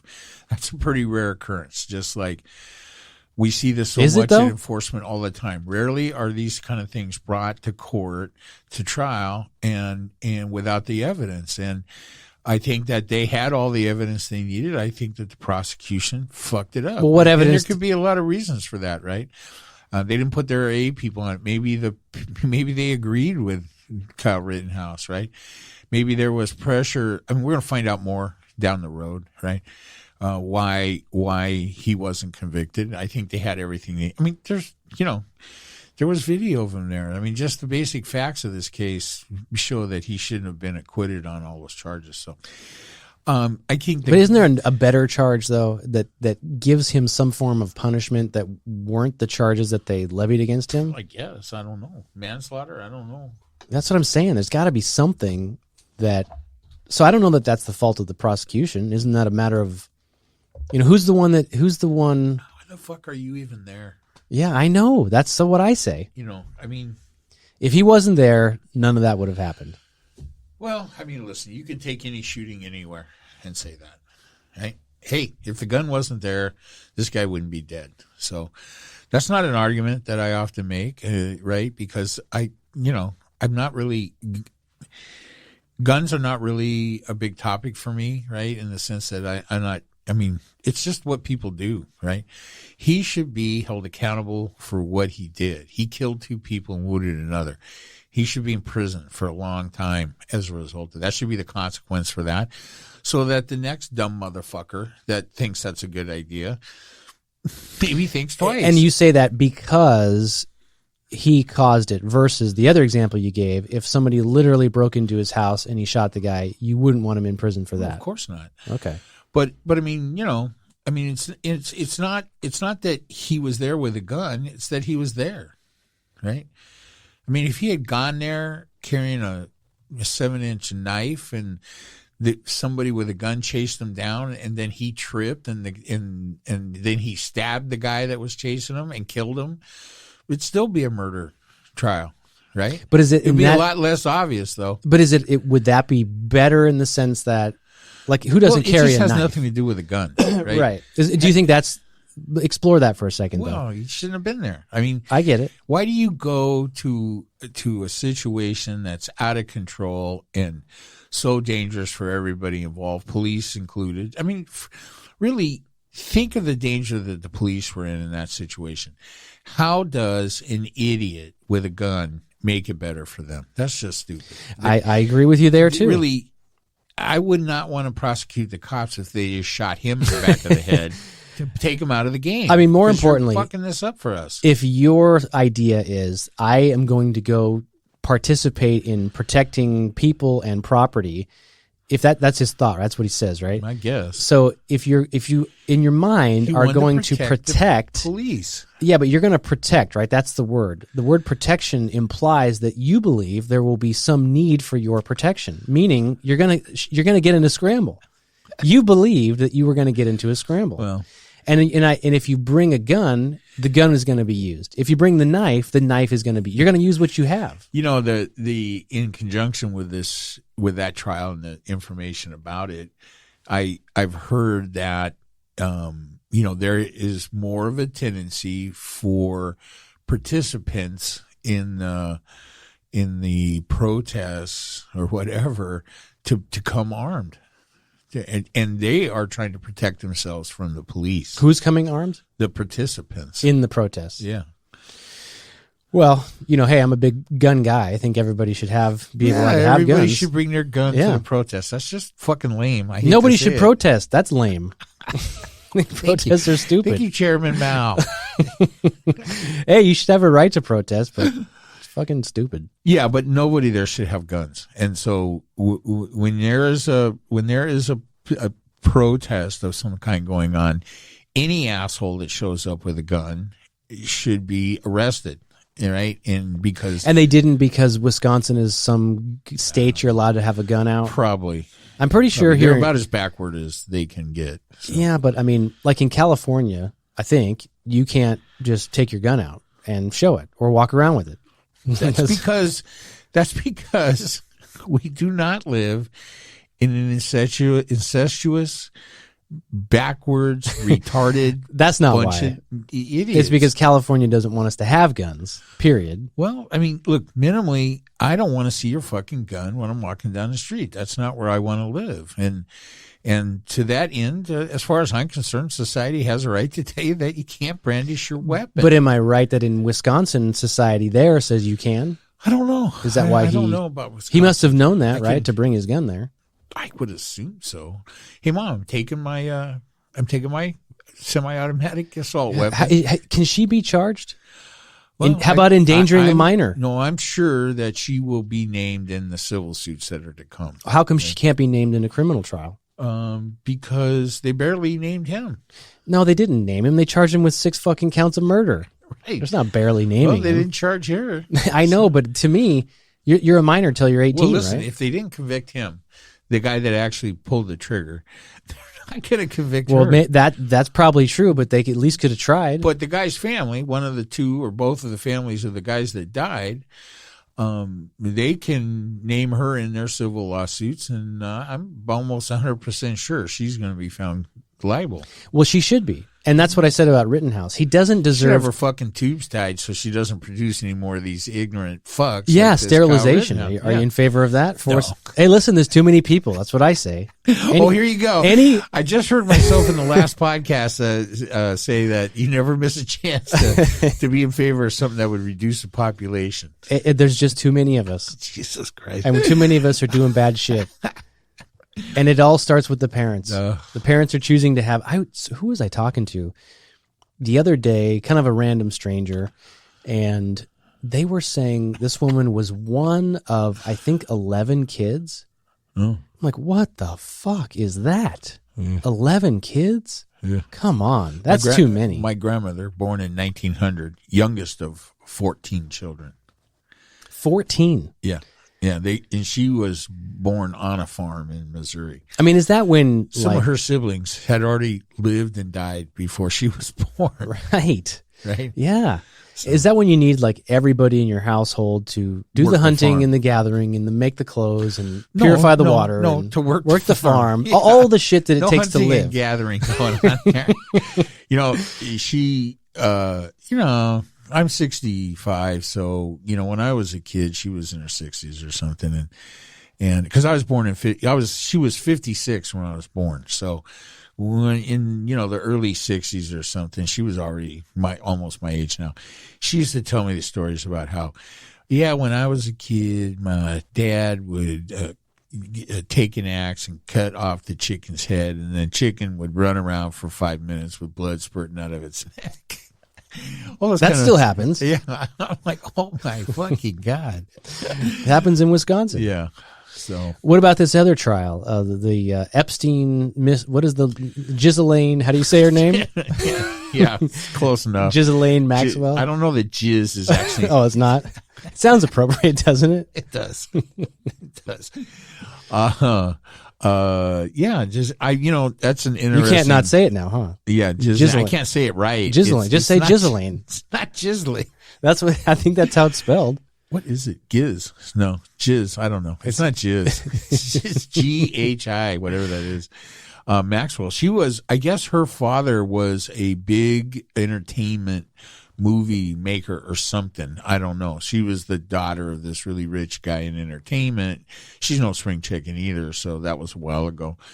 And then she had a romantic relationship with what's his name? What's the guy's name? Epstein. Epstein in the 90s, I think, and then remained in his orbit as some kind of associate, and is charged with participating in rounding up minors. Wasn't she? She had the black book of all the people that she could, capture, and she's already named Prince Albert, Bill Clinton, Bill Richards, the ex-governor of Texas or something, or congressman or whatever he was. Big Democratic guy. Lots of Democrats. And is this to save her ass? Yeah, I think initially the names came out because she was trying to say, hey, if you come after me and prosecute me, these are the kind of, here's a sample. I'm going to take your moral, highly regarded politicians and throw them under the bus. Right, and I don't think. Is she getting immunity for that? She's not getting anything. What She's going is to prison, probably for 45 years. What's the charge? Child trafficking? Yeah, I think so. So these are all minors. Yeah. What about some of the Bill Clinton connections? Well, here's the thing. If you go get a 25-year-old and convince her to come over to Epstein's house, there's no crime. If there's prostitution involved, groom right? a 15-year-old, find her away at school, virtually steal her from her parents by saying, hey, I'm going to send you to, an all-girls school. Whatever. Yeah, I mean, the shit was unbelievable. I listened to the podcast on the Epstein thing. I mean, only really Epstein could have told any, any third person truth about her involvement, but it does look like she was involved in recruiting and grooming underage girls. So how about for the clients? Did they pay for the sex? That does not appear to be the case. This does not appear to be any kind of prostitution ring or anything like that. She would acquire a groom and bring underage girls to Epstein, but then he would share them with his associates. So let's say, such as the ones he named, right? And so I'm not saying this, but let's say Clinton goes to Epstein's island, which we know he was on the plane multiple times, right? And he goes to the island, and they're partying, and there's broads there. Trump. Yeah, and there's broads there, and so if Clinton very enlightened of you. If Clinton hooks up with one of these broads and she's 25 but has been captured by Ghislaine since she was 15, there's no crime for Clinton, right? He just has to deal with Hillary when he gets home. I don't think any girls that grew up on Peter's Island, were there after they were adults. So what's the lure here was the chance to have sex with underage girls. Okay, so that is happening on the island. Ghislaine is providing access to underage girls. And are some of these high-profile names accused of hooking up with these young girls? Apparently. Like Clinton? Well, with Prince Albert of England. Prince Albert, isn't he like 90? Well, he wasn't when this happened. I see. Even if he's 90 now, he's only 50 when this was going on. And so they go to this island, and there's underage girls there. Yeah, I don't even know if it was an island. I don't know that much. Well, he has an island. Yeah, isn't it called Pedo Island or something? Or that's the plane. It's in the Pedo Islands. It's in that the Pedo Express. I don't know. This is wrong. Is it wrong? He's a pederast. We can call him that. Yeah, it's fine. You can call him anything you want, but making jokes about the name of the island probably off base. No, I think that's what people have called it. Well, possibly. I haven't heard it called. So what is... I don't want to come out of this. Do they want to... are they trying to get information from her, or they just want to lock her up? I think that they feel that she has committed multiple crimes and they want to prosecute her for it. I don't think they need any information. I mean, to do what with? He's dead. They're not going after him anymore. What do we think? I mean, is Clinton going to get any backlash from this? What do we think his involvement is? Well, Clinton probably had Epstein killed. So Clinton or do you Prince think? Albert. Because he was going to speak, but if the story comes out anyway with Ghislaine, what's the point of that? Do you think that he somehow magically died? I don't know, dude. That's a freaky story. Well, I think someone killed him. I mean, I just don't think a former president had somebody knocked off in jail? It could have just been the cops. I mean, here's the thing about this type of crime, right? People get all kind of whacked out about it, right?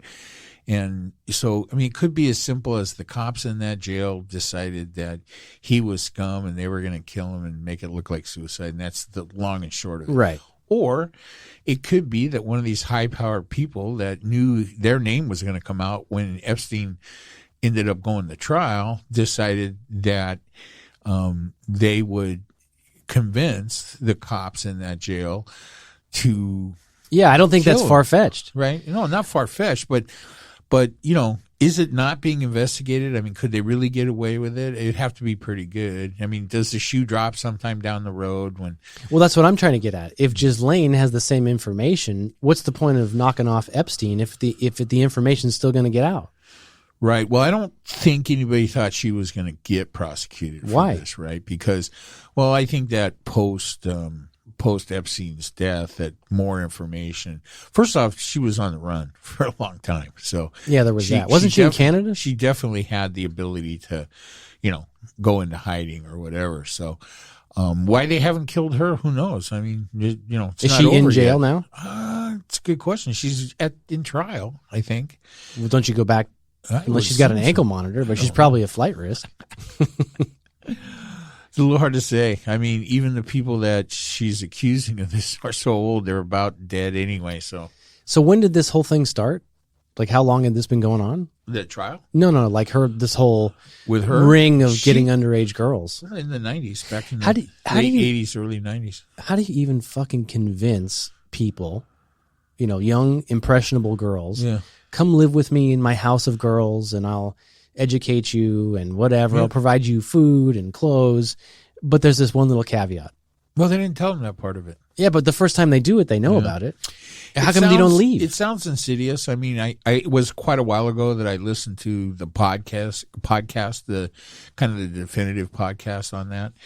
And I thought we were the definitive podcast. Well, not on that. Oh, just in general. Just in general. But it was and it was involved, and it wasn't the same for each underage girl that was involved. Some of them were longer range strategies, right, than others, right, where they kind of capped them, ran into them in exotic places, and girls were already away from home, and hey, come, and we think we see something in you, and come and and she was obviously well connected in the entertainment world and stuff. So, I think that it was very insidious. I mean, I think these were two of the most morally bankrupt people, that you could ever imagine, right? And I think because of their arrogance and the wealth that they came from, and that they thought they were untouchable, right? And Epstein had found out that he wasn't, right? And does it say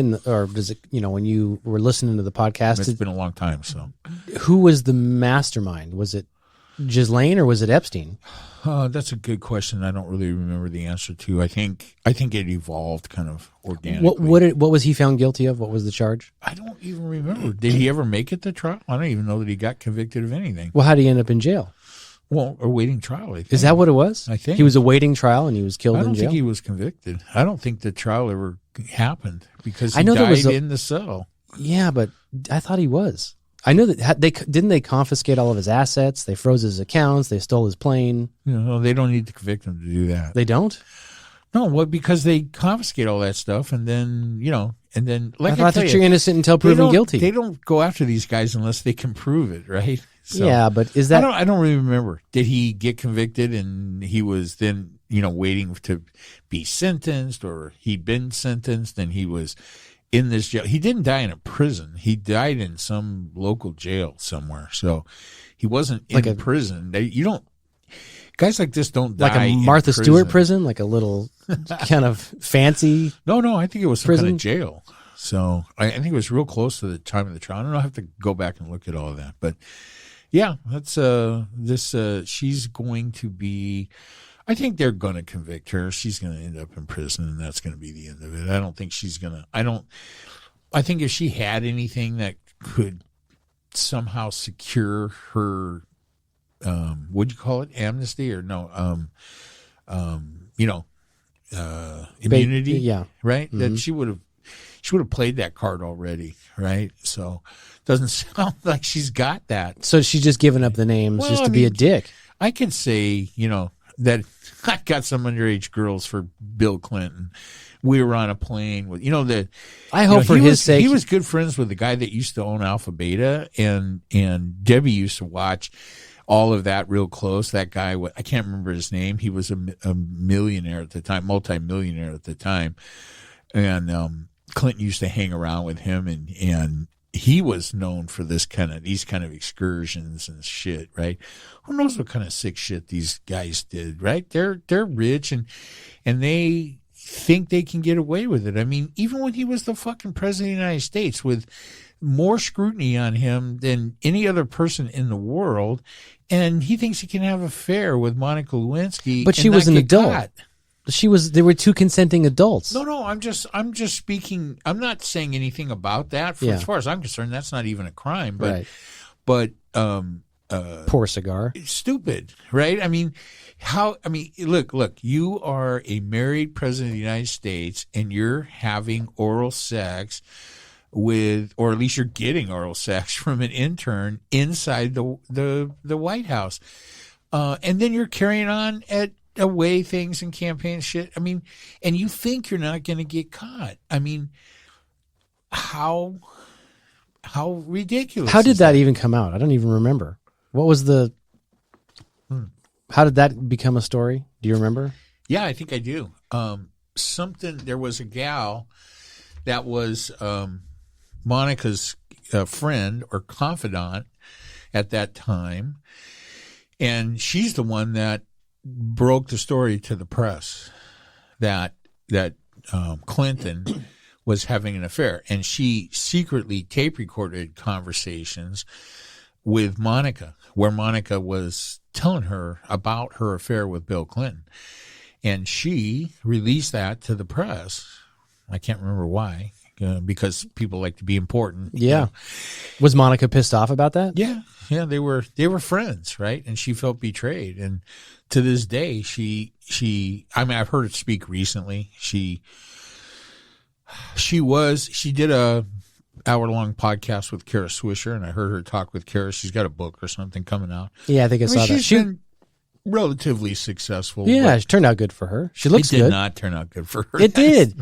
She's got a career. She's written a book. I'm going to refrain from agreeing to that, but you could say it. Yeah, it's interesting. Well, what would be the alternative? So it never came out. Clinton would have dumped her anyway. She would have been heartbroken because she thought she had this opportunity with the president and it was going places. Yeah. Well, I mean, I don't think much of Monica Lewinsky either. I mean, this is going to sound really self-righteous, so I'm just going to go there. It wouldn't be the only time. It would really? Is that true? I don't think much of people that have affairs, right? And so if you're married and you want to fool around with somebody else, you need to go to your partner and say it's over and sorry, it didn't work out, and then go do whatever you want to do. But to do it behind their backs is just a fucking lack of character. And she wasn't married, right? Monica? Yeah. No, she was like 20 or something. 20 or something. She wasn't nothing. He should have waited. He should have waited until she got older, because she looks much better now. Yeah, I guess. I don't know. She's a little too thick for my taste. No, she looks good. But I mean, how thick skinny do you have to be to get a BJ into in the Oval Office? Not that skinny. But go back to the Epstein thing. Does this tie into when Clinton was in office or no? Can we go back and impeach him again? Yeah, I know you'd love that. Well, I think we're done going back and impeaching people that are out of office. I would say so. Thank you. Right now. but was any of this happening on the Pedo Island when he was in office? Yeah, I don't know about all the chronology. I don't even know if it's verified. All I know is Maxwell has invoked the names of Clinton, Prince Albert. Who the fuck else? Somebody else. Mr. Rogers. No, I don't know. I can't remember. Well, come on. He has to remain squeaky clean. Who, Mr. Rogers? Yeah. Oh, okay, fine. Wasn't he? Whatever. I don't know. I guess we'll wait to see if we hear from He's him. dead, right? I don't know. I mean, I'm waiting for the book to come out from his boyfriend. Was he gay? I don't know. I'm just see. Look at the conclusion you jumped to. You said boyfriend. Oh, I don't know. Maybe they were gay. I don't know. I see. I see where we're going with this. I don't know anything about Mr. Rogers. I don't mean to impute his integrity. Not everybody that wears a sweater is Like Jimmy Carter. like Jimmy Carter. Oh man, here's a guy that I mean, I don't ever. If there's a dark side to Jimmy Carter, I don't want to know about it ever. It'll come out after he's gone, Oh which my is the God. way it should be. It's so. There will be a dark side to all of us because even if we live the most morally pure life, the way this society is going is we're all going to be fucking accused of something at some point. Yes, I guess. But if there's any dark side of President Carter, I feel like there would be cobwebs involved. How old is he now? Oh, he's got to be 99 or something. Is he? I know he's got to be in his 90s. Is he pushing 100, do you think? I don't know. Let's see. Oh, my God. Here. Hey, Siri, how old is ex-President Jimmy Carter? Okay. I found this on the web for how old is ex-President Jimmy Carter. Check it out. Could you just read it? For God's sake, 97. 97. Fuck. Yep. 97. So I was close. 99. Yeah, you were. Cobwebs, baby. That's what I'm telling you. So what else is happening? Are we going to go to war with Russia or what? Let's see. You following this Ukraine story? Russian troops moving closer to the Ukrainian border? Build up. I mean, I think, are we going to go to war? I've asked you this before in relation to other, crises around the world. We, of course, talked a lot about Afghanistan, got out of Afghanistan. Are we going to find ourselves being pulled back into conflict elsewhere around the world? Oh, yeah. Of course we are. Where's it going to start? Well, I don't know. I mean, typically any kind of military conflicts between the United States and Russia are fought by proxy war. But, I don't know who that would be. I mean, theoretically, NATO, I guess. I mean, that's the whole thing, right? Is Ukraine a member of NATO? No, but they want to be. And that's what this is all about, I guess. Well, I mean, they're not a member, so I think that is the ultimate excuse now, for the is United NATO States. Part of the UN? NATO is the North Atlantic Treaty Organization. It has nothing to do with the UN that I'm aware of. Okay. I think that's right. Because doesn't Russia have some type of weird fucking veto power in the UN? Well, I mean, Russia, China, they're members. I don't know about veto powers. They have. I think when you're talking about Security Council resolutions, it has to be unanimous. I mean, do we care if Russia invades Ukraine? Well, the answer to that is no, but it is theoretically a democracy, and we should care. We should be I mean, there's so much here. This is for me, I feel that this is a complicated issue that we have once again mishandled, especially through the Trump years, because he's in bed with Putin in some way or another and let this happen. It is a terrible precedent to be set to stand by idly while Russia invades a sovereign state of any type anywhere, right? And who do you think is watching this the most? It's China, right? I mean, if China sees the rest of the world sit back and do nothing while the failed communist state of Russia, which is now not even a communist state anymore, right? It's just a oligarchy gone wild and a kleptocracy and a dictatorship.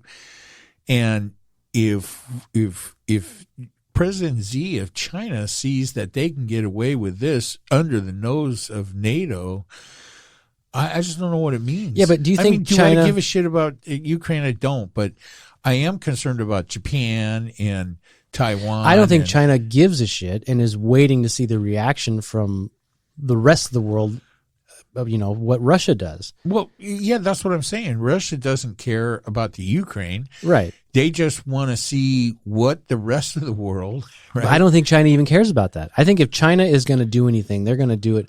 Like, what? That's funny you brought that up. I was just reading a story. There's some airport somewhere. Is it in Uganda?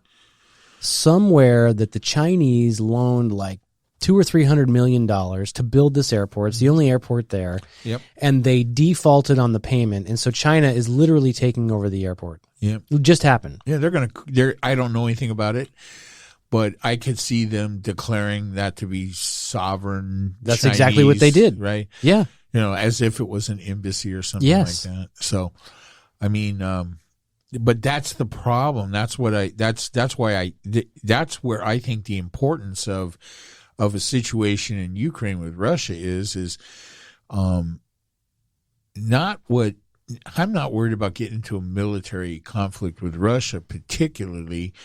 I'm more worried about what our lack of will concerning Russia is going to tell China about what they can and can't do in other places around the world, and what kind of response they can expect from Western allies in general. Well, how worried are you then? Would you support an intervention in Ukraine? Yes. Well, to send the message for China.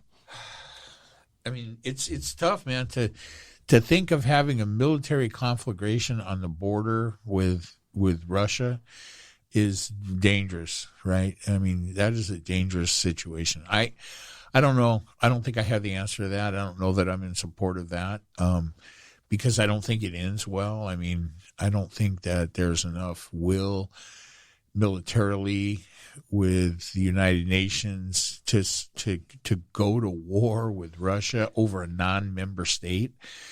It'd be different. But do you think a member state? But if we're thinking several steps ahead, like you've said, which is a good thought. Yeah, well, I mean, one of the problems that democracies have in the eyes of their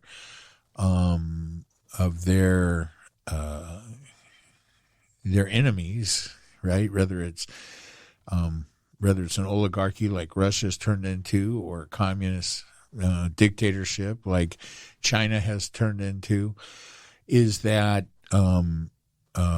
we really can't. I mean, if Xi, whatever his name is, I'm going to call him Z because I don't know. Ghislaine. No. Yeah, got me on that one. If China decides that they're going to put in a 10-year strategy regarding Taiwan, there is no doubt that they will continue that strategy uninterrupted, right? We have no such situation in the Western world, right? Anything is limited to 4 years of certainty, and anything after that can be completely upended. And I mean, that's always been the case, but continuity and adherence to certain principles we have demonstrated to the world through the Trump years that everything that the rest of the world thought they could count on from the United States is up for grabs. But why is it just through the Trump years, though? Like, in other words, I think this country has had a long history, like we've talked about, of creating conflict, getting involved, establishing dictatorships that ultimately lead to war. But in this case, and I think you and I both supported the withdrawal from Afghanistan, if we choose not to get involved, if we take a more neutral stance in future politics, that would certainly be the opposite of the Trump years and the Trump approach. It's not. I mean, I support withdrawing from Afghanistan because that was a failed mission. So you got to get out sooner or later. It had failed. It had failed long ago, back in the Obama years. So, support that. But it's meaningless on the world stage. What isn't meaningless is what will happen in Ukraine. And That's frankly, what I mean. And frankly, we've already missed the boat there. We let them annex Crimea, and that was the incursion into foreign sovereign soil by Russia. So, the next step in Ukraine is almost a foregone conclusion. So, I think we may have missed the boat on that one. I think so that might just be. I don't think we're going to war with Russia over Ukraine. So then that will bring us one step closer to a conflagration with an actual UN, actual like China. NATO member, and then that's going to be the test. And then China. Is that how the world ends? Is that what you're saying? I'm not too worried about China going after NATO countries because that's not their sphere of influence. But they have bought Africa, as you're well aware, right? And so they have been aggressively, non-militarily staking their claims all over Africa. So that's where they're going, which makes sense. That's closer to their part of the world. And then there is the whole Japan, Malaysia, that part of the world is up for grabs from China. We'll have a hard time. We had a hard time in the Second World War fighting a war in the Pacific. It won't be any easier if there's another time. You were pretty confident that you weren't going to be around long enough to see the end of the world, what humans do to it, but you might. The way we're going. That would be. I've been living with that since the Cuban Missile Crisis. Do you think? So you, unlike you, I actually got under my desk. I know exactly. And kissed my ass goodbye. We did it for earthquakes, not for ICBMs. No, we did it for fucking. Hey, when the missiles come, get under your wooden desk because that's the ticket. That's gonna say. Wood is the the definitive protection against nuclear radiation. So, yeah. But I mean, still, shit. Obviously, things stabilized since the end of the Cold War, I think globally, but shit seems to be heating up again. Yeah, I think what's happened. I saw an interesting piece last night about China, about how President, let's just call him Z. But you can call him whatever you want. President Z, how he looked at the fall of the Soviet Union.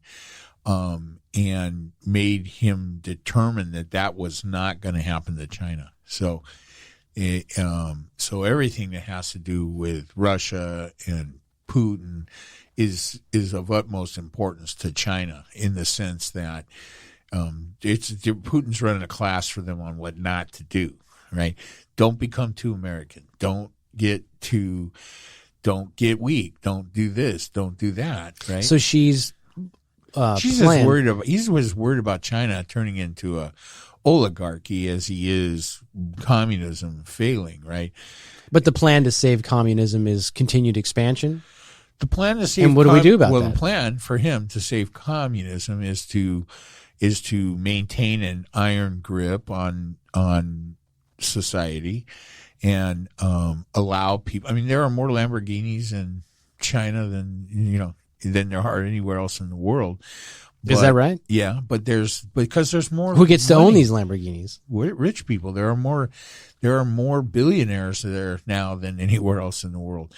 And but aren't they? He doesn't really have a problem with people getting rich. He has a problem when them being rich threatens the security of the state control. Which is exactly why they're going to crack down on how much richness these rich people can attain. They are. I mean, and if you're Jack Ma, who's the owner of Alibaba, right, which is way bigger than Amazon, you open your mouth about the wrong thing. You think that the way to redress some kind of grievance with government regulation in China is to open your big mouth about it. you're gone. You're disappeared for 3 weeks or something, right? That was a lesson for him. Hey, do it again. You're not coming back. Is that what it is, 3 weeks? Because the tennis star, she came back. Yeah, she'll be back. No, she was back. She made an appearance. She made an appearance, so. At some dinner where she wasn't allowed to speak. Could have been a deep fake. I don't know. It's hard to say, right? I mean, it gets, and I think that is part of Xi's plan to not emulate the West more than they should, right? Hey, we can have Olympics. We can have, you can have a Lamborghinis, Louis Vuitton store in downtown, Tiananmen Square or whatever. But, you just never, just understand who's running the show. He actually, lived here for a while. He went to school here. He was a big agriculture guy. Did he pay his student loans? He was, yeah, good question. He was the son of a government official during the Cultural Revolution. His family was stripped of everything, and he personally was sent to work in a very poor northern province of China on farms, and for all intents and purposes should have languished there for the rest of his life. It was through this guy's kind of scary to me. It was through sheer determination that he joined the Communist Party, which not everybody in China is a member of the party, right? And are they though? Huh? Are you all unofficially part of the party? No, because party members get things. Non-party members don't get shit. I mean, so he decided that, and actually apparently it took multiple applications for him to finally get accepted into the party. And from there, it's been a very direct climb to the top, right? And because of all that, he is very much a hard line, communist, right? His thing is his goal then, and he said this publicly, was to become redder than red. And so that's the deal, right? He's all about that. So, and he's going to be chairman for life, right? I mean, we're not, until he dies, we're not going to see another figurehead in China. So, can he pass that chairmanship down to his kids? I don't think it works like that there. For now. Yeah. I don't know that he even has any kids, to be honest with you. Oh, he has kids. Yeah. They might be on Pedo Island still. Right, it might be. Yeah, I mean, it's a different, it's not Stalin, it's not Russia, it's not even the old China. I mean, the Cultural Revolution was about the Communist Party members becoming bourgeois and, corruption, and the Cultural Revolution was about stripping their asses down and teaching them a lesson. And he doesn't want to see that happen again there. And so it's I think that's a pretty scary thing. I mean, China is 1,000 times more dangerous to us than Russia. Russia's a failed state. They really don't have any kind of money. But what you're saying is it's really not about Russia. If it's the not U.S. about Russia. I think that going forward, what happens in relationship to Russia is about what we're telling China is going to be okay. Well, apparently we've told them everything's okay. Go about your business. So far. Nothing to see here. So far. And I mean, the time to act on that was Crimea, to be honest with you, to send a message to China. See, that was Obama's fault. So wrong. Yeah, so there's that. I mean, I think that for the foreseeable future, China wants the economy to be strong, but not to be, he doesn't want the economy to be more important than the party. And they're waiting for the rest of us to cut back on all of our emissions, handicap ourselves with what we can do, and they're going to continue to burn coal and then pounce on the U.S.? Is that the thinking? I don't know. What, with their coal? I don't know. With their scramjets. It's an arms race between us and China. I mean, we now, and I don't think it will take much to continue to garner support for military weapons advancement and so forth, military spending. The specter of China as a military foe should be enough to unleash the spending power of the United States, which is still more than China. for military stuff, right? And so we'll just have to see. I mean, hopefully this becomes a game of deterrence, right, in the long run. But China apparently is viewing the United States right now as in the throes of falling apart before their very eyes. That's what it looks like, I guess. And I